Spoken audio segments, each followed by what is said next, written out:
เมื่อวันที่22กุมภาพันธ์ปีคศ2017 นาซาหรือองค์การบริหารการบินและอวกาศแห่งชาติของสหรัฐอเมริกาได้แถลงการว่าพวกเขาได้ค้นพบ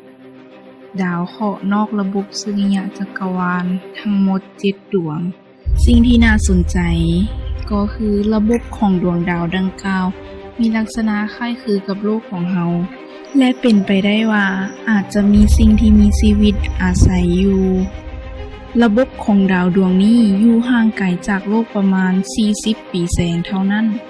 นับว่าเป็นข่าวที่สร้างความสนใจพอสมควรการค้นพบครั้งสำคัญนี้ทีมนักดาราศาสตร์นำโดยท่านไมเคิลเกลลอนจากสถาบันสตาร์ของมหาวิทยาลัยประเทศเบลเยียมได้ใช้กล้องส่องค้นหาระบบของดาวเทปปิส1ตั้งแต่ปีคศ2016แต่การค้นพบในตอนนั้นแม้นสามารถค้นพบได้เพียงดาวฤกษ์และดาวเคราะห์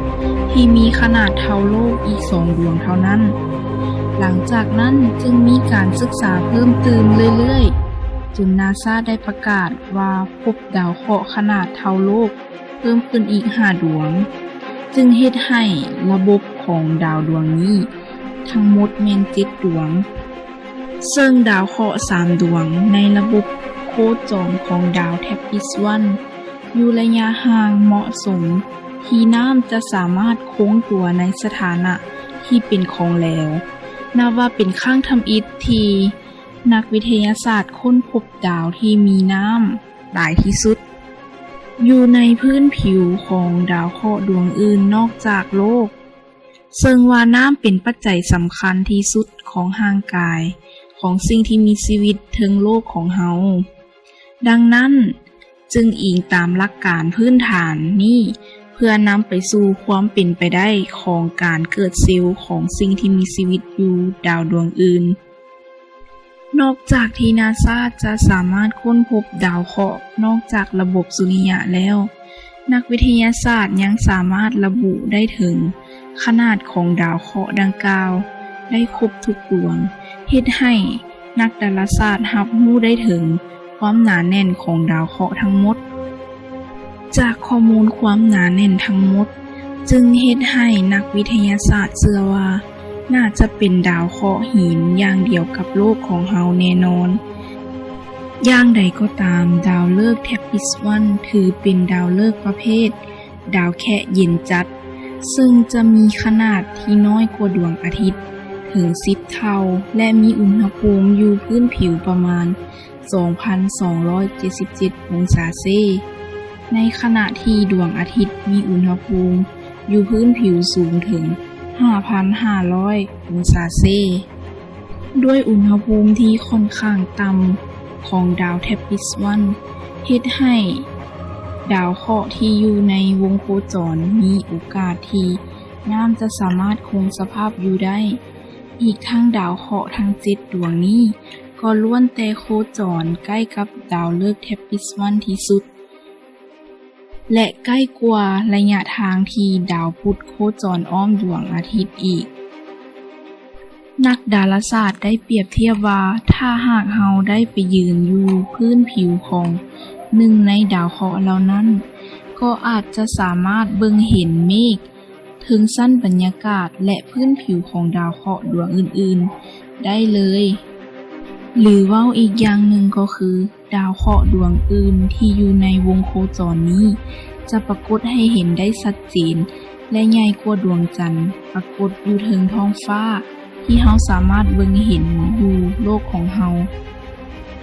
แน่นอนว่าในอนาคตนี้นักดาราศาสตร์ได้ตั้งเป้าหมายที่จะศึกษาชั้นบรรยากาศของดาวเคราะห์ในวงโคจรดาวเทปปิส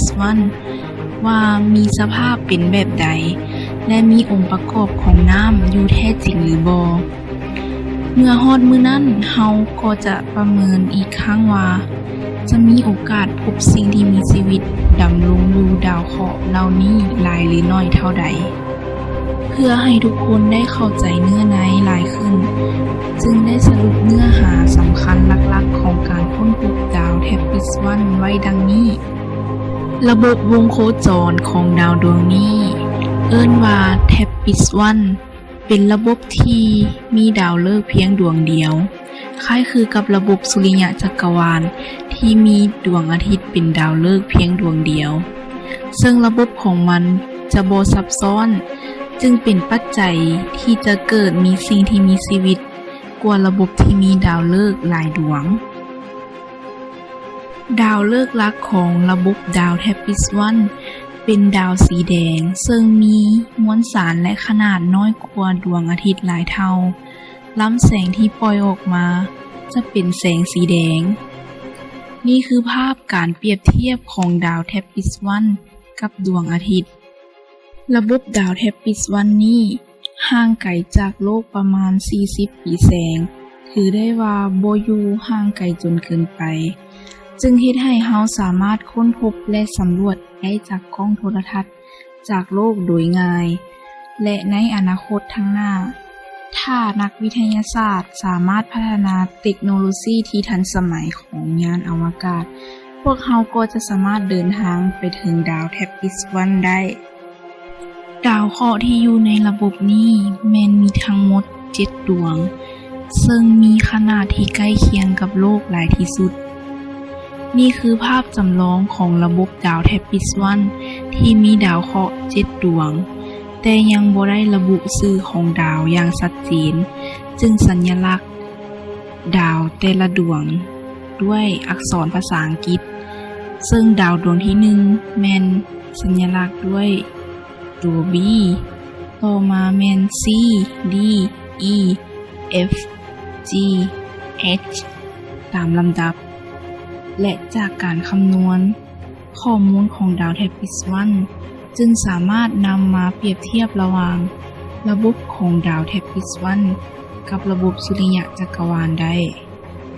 ในระบบของดาวแทปปิสวัน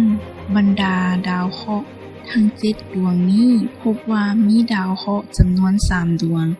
ที่อยู่ในระยะที่เป็นปัจจัยต่อการกำเนิดสิ่งที่มีชีวิตก็คือพื้นผิวของมันประกอบไปด้วยน้ำที่คงในสภาวะของเหลวได้เช่นบ่อยู่ใกล้ดาวฤกษ์จนเกินไปที่จะเฮ็ดให้น้ำถูกเผาด้วยความร้อนแล้วระเหยกลายเป็นอายทั้งหมดและบ่ไกลจนเฮ็ดให้น้ำแข็งตัวกลายเป็นน้ำก้อนแบบดาวพลูโตนี่คือภาพแสดงที่เปรียบเทียบกับระบบสุริยะโดยขอบเขตที่เป็นสีเขียวเป็นดาวที่เหมาะแก่การดำรงชีวิตของสิ่งที่มีชีวิตขอบเขตสีแดงแม้นจะอยู่ใกล้กับดาวฤกษ์จะมีอุณหภูมิที่สูงและร้อนหลายและขอบเขตสีฟ้าแม้นอยู่ไกลจากดาวฤกษ์จนเกินไปเฮ็ดให้มีอุณหภูมิและมวลอากาศที่เย็นและน้ำจะคงสภาวะเป็นของแข็งหรือน้ำก้อนเนื่องจากดาวฤกษ์หลักเป็นดาวที่น้อยและมีสีแดงจึงเฮ็ดให้วงโคจรของดาวเคราะห์ทั้ง7ดวงมีระยะห่างยับเข้ามาใกล้กว่าระบบสุริยะโดยดาวเคราะห์แทปปิสวัน H ซึ่งอยู่ไกลที่สุดแต่จะมีวงโคจรใกล้ดาวฤกษ์หลายกว่าวงโคจรของดาวพุธอีกเนื่องจากดาวเคราะห์มีวงโคจรที่อยู่ใกล้กับดาวฤกษ์ที่สุดจึงเฮ็ดให้ดาวเคราะห์ที่เป็นบริวาร